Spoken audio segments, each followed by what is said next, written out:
বই পড়া সম্পর্কে বিখ্যাত লেখক কবি ওমর খৈয়াম তিনি বলছেন, রুটি মদ পুড়িয়ে যাবে, প্রিয়ার কালো চোখ গোলাটে হবে, বইখানা যেন অনন্ত যৌবনা। আর আমাদের প্রমথ চৌধুরী তিনি বই পড়া সম্পর্কে বলেছেন যে আমরা আমাদের শরীরে কোনো ময়লা আবর্জনা লাগলে আমরা পুকুরে বা নদীতে গিয়ে গোসল করি। তিনি বলছেন আমাদের জাতির অন্তরে যে রোগ ধরেছে, যে আবর্জনা পড়েছে, এই আবর্জনা দূর করার জন্য আমাদেরকে সাহিত্যের গঙ্গায় গোসল করতে হবে, অর্থাৎ বই পড়তে হবে। এ ছাড়া আমাদের আর কোনো মুক্তি তিনি দেখছেন না।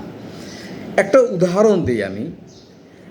৮০,০০০ টাকা বেতনের একজন সরকারি কর্মকর্তা যখন ৫০০ টাকা ইনকাম করা শরীরের ঘাম জড়ানো কৃষক থেকে ৩০০ টাকা ঘুষ খায়, তখন কি মনে হয় শিক্ষা বলতে আর কিছু অবশিষ্ট আছে?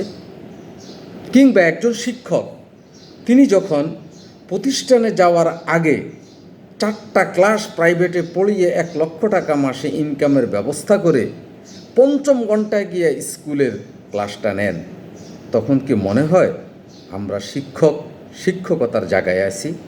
এই জন্যেই আমি প্রথমে বলেছি যে আমাদের প্রত্যেকের অন্তরে রোগ আছে। এই বই পড়াই পারে আমাদের এই অন্তরের রোগ দূর করতে। একজন ডাক্তারের কাছে যদি যায়, সেই ডাক্তার তিনি যত না তার চিকিৎসা দিবে তার চেয়ে তিনি পরীক্ষা দিবেন। একজন উকিলের কাছে যদি যায়, তিনিও একই কাজ করতেছে, যতটা মামলা ঘুরানো যাবে ততই তার ইনকাম হবে। এই যে আমরা একটা পুঁজিবাদী চক্রের ভেতরে পড়ে গেছি, এখান থেকে উদ্ধারের একমাত্র পথ হচ্ছে বই পড়া। এর বিকল্প কোনো পথ আমাদের হাতে নাই। এখন এবার আমরা বই পড়া প্রবন্ধ অবলম্বন একটু বিশ্লেষণ করি যে মানুষ কেন বই পড়ে না। লেখক প্রমথ চৌধুরী অত্যন্ত চমৎকার যুক্তি দিয়ে বলছেন, মানুষ এজন্যে বই পড়ে না কারণ সাহিত্যের নগদ বাজার নাই। বলে সেটা কেমন কথা? অর্থাৎ ধরো তুমি যদি আজকে ২০ কেজি আলু কিনো ১০ টাকা করে, কালকে যদি তুমি এটা ১৫ টাকা করে বিক্রি করতে পারো, তাহলে ৫০ টাকা একদিনেই তোমার ইনকাম হয়ে গেল। অর্থাৎ আজকে আমি আলু কিনলাম, কালকে আমার লাভ হলো। তিনি বলছেন সাহিত্য পাঠ করলে তো মানুষ এরকম নগদ টাকা পায় না, বই পড়লে তো এরকম নগদ টাকা পায় না। এই যে নগদ টাকা পায় না, এই জন্যে সে বই পড়তে চায় না। আর এই নগদ টাকা না পাওয়ার কারণে সে বই কিনেও না, বই পড়েও না। সে ওইটুকু পড়ে যেইটুকু পড়লে সে তার পাশ করা দরকার, তার যেইটুকু পড়লে সে মানুষ হবে ওইটুকু পর্যন্ত সে আর যায় না। ফলে তো প্রত্যেকটা জাতির অন্তরের মধ্যে রোগ ঢুকে গেছে। আর জাতির অন্তরে যখন রোগ ঢুকে যায়, তখন ক্ষমতার অপব্যবহার হয়, চিন্তার অপচিন্তা হয়, এবং নির্যাতিত, নিপীড়িত, নিগৃহীত মানুষগুলো তাদের দ্বারা সবচেয়ে বেশি লাঞ্ছিত। আরেকটু উদাহরণ দেই আমি। আমরা কতটা মানসিক দুর্বলতায় ভুগি। একজন রিক্সাওয়ালা যদি আমার কাছ থেকে ১৫ টাকার ভাড়া ৫ টাকা বেশি নেয়, ২০ টাকা নেয়, আমরা তার গালে চড় বসিয়ে দিই। কিন্তু একজন মানুষ যে ব্যাংক থেকে ৫,০০০ কোটি টাকা বানিয়ে নিল, তাকে আমরা প্রতিষ্ঠানের সভাপতি বানাই দিই। তাহলে এই প্রতিষ্ঠান থেকে কী উপকার আপনি আশা করতে পারেন? এই জন্য তিনি বলছেন সাহিত্যের নগদ বাজার নাই। কিন্তু সাহিত্য অর্জন করার পর যেই অর্জন হবে, তার বাজারে পৃথিবীর সাথে তুলনা করলেও হবে না।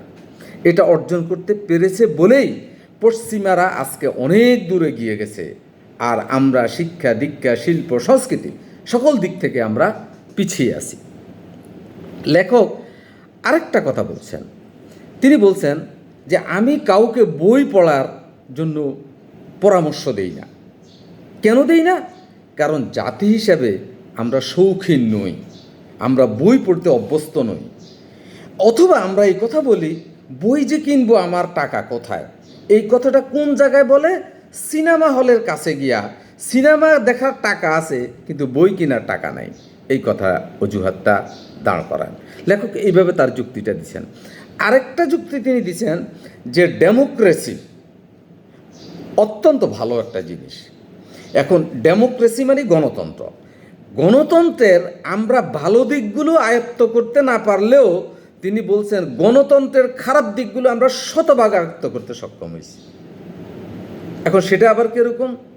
কেন্দ্র দখল করা, মাস্তান পালা, জোর করে ভোট নিয়ে যাওয়া, ভোটার আসার আগে ভোট দিয়ে দেওয়া।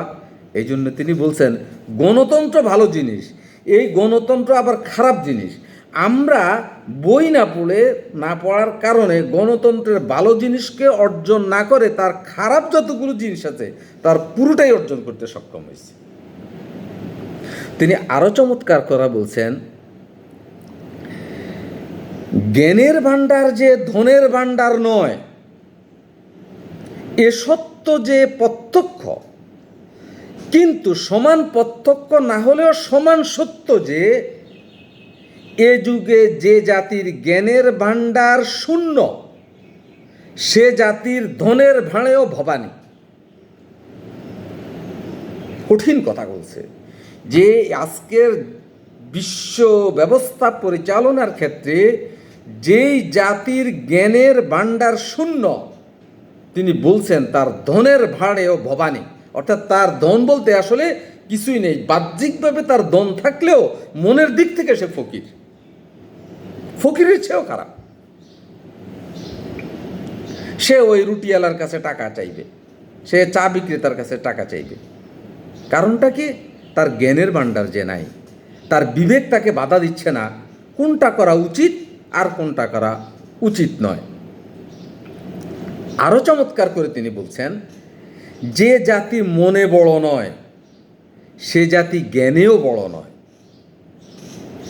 কারণ ধনের সৃষ্টি হয় জ্ঞানও সাপেক্ষে, একইভাবে জ্ঞানের সৃষ্টি হয় মন সাপেক্ষে। জ্ঞান অর্জন করতে হলে মন লাগবে, ধন দিয়ে জ্ঞান হবে না, মন দিয়ে জ্ঞান অর্জন করবে। আর জ্ঞান অর্জন করলে ধন খুঁজতে হবে না, অটোমেটিক্যালি ধন তোমার কাছে ধরা দিবে। ধরো তুমি একটা নদীতে, মেঘনা নদীতে তুমি মাছ ধরতে যাইবা, তুমি যে একটা বিশাল জাল ফেললা, এই মেঘনা নদী থেকে তুমি বোয়াল মাছ ধরবা, তুমি চেষ্টা করতেছো বোয়াল মাছ ধরতে, দেখবা পুঁটি মাছটা এমনিতেই চলে আসবে। কিন্তু তুমি নামছই পুঁটি মাছ ধরতে, বোয়াল মাছের দেখা তো তুমি কখনো পাবে না। লেখক এ কথাই বলছে, আমরা ধনের পিছনে দৌড়াতে দৌড়াতে জ্ঞানের কথা ভুলে গেছি। অথচ আমরা যদি জ্ঞানের পিছনে দৌড়াতাম তাহলে ধন এমনিতেই আমাদের কাছে ধরা দিত। এই যে লাইনগুলো, বিশেষ বিশেষ লাইনগুলো আমি বলছি, কেন বলছি? এই লাইনগুলো না বুঝলে, এই লাইনগুলো না পারলে তুমি এই প্রবন্ধটা উপলব্ধি করতে পারবে না। এই যে আরেক কথা তিনি বলছেন যে আমাদেরকে এখন এই যে রোগ, এই যে মনের রোগ, এটা থেকে কীভাবে সারতে পারি, সেই জন্য তিনি বলছেন আমাদেরকে সাহিত্যের গঙ্গায় গোসল করতে হবে। অর্থাৎ উপন্যাস পড়তে হবে, কবিতা পড়তে হবে, প্রবন্ধ পড়তে হবে, বিভিন্ন মনীষীদের জীবন পড়তে হবে।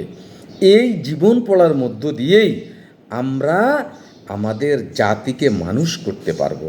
আমরা জ্ঞানের পিছনে দৌড়ালে ধন আমাদের পিছনে দৌড়াবে। এই কথাটাই তিনি বারবার আমাদেরকে স্মরণ করিয়ে দিতে যাচ্ছেন। তিনি আরেকটা কথা বলছেন, আমরা সাহিত্যের রস উপভোগ করতে প্রস্তুত নই। আমরা সাহিত্যের মানে বই পড়ার রস উপভোগ করতে প্রস্তুত নই, কিন্তু শিক্ষার ফল লাভে আমরা উদ্দাহ। অর্থাৎ আমি আমার সন্তান অধিক জ্ঞান হোক এটা চাই না, কিন্তু সে শিক্ষা দীক্ষা অর্জন করে গাড়ি বাড়ি সব অর্জন করে ফেলুক, এটা আমি চাই। তো শিক্ষার উদ্দেশ্য তো এটা হওয়া উচিত নয়। শিক্ষার উদ্দেশ্য হচ্ছে মহৎ হওয়া, মহান হওয়া, বড় হওয়া, নিজেকে জাতির কাছে বিলিয়ে দেওয়া। এই সত্যটা থেকে যে আমরা ফিরে গেছি, এই কারণেই আমাদের জাতি আজ শিক্ষিত হয়ে মানুষ হতে পারে নাই। এখন আপনি আপনার একটা সন্তান যখন পড়াইতে গিয়ে 12 লক্ষ 20 লক্ষ টাকা খরচ করলেন, শিক্ষা ব্যবসা হলো। এটা শিক্ষার নামে এটা একটা ব্যবসা হলো। তাহলে আপনি যখন 20 লক্ষ টাকা আপনার সন্তানকে পড়াইতে গিয়ে খরচ করলেন, আপনি অবশ্যই চাইবেন তাকে দিয়ে আমি 100 লক্ষ টাকা উদ্ধার করি। তাহলে শিক্ষাটা আমাদের জন্য কি হয়ে গেল? একটা বাণিজ্য হয়ে গেল। এই শিক্ষাকে যে জাতি বাণিজ্য করে ফেলে, সেই জাতির কোনো মুক্তি নাই। অতএব আমাদেরকে বাঁচতে হলে বই পড়তে হবে। বই পড়ার মধ্য দিয়েই আমাদের মনের রোগ দূর হবে, আর মনের রোগ দূরের মধ্য দিয়েই আমাদের জাতির পুনর্গঠন হবে। এবং এই কাজটা এখন একমাত্র করার দায়িত্ব হচ্ছে শিক্ষকদের। আগামী ক্লাসে শিক্ষকরা ছাত্রের জন্য কি করা উচিত, এই বিষয়টা নিয়ে আরেকটা ক্লাস তোমাদের সাথে আমি নিব। ততক্ষণ পর্যন্ত তোমরা ভালো থেকো। আল্লাহ হাফেজ।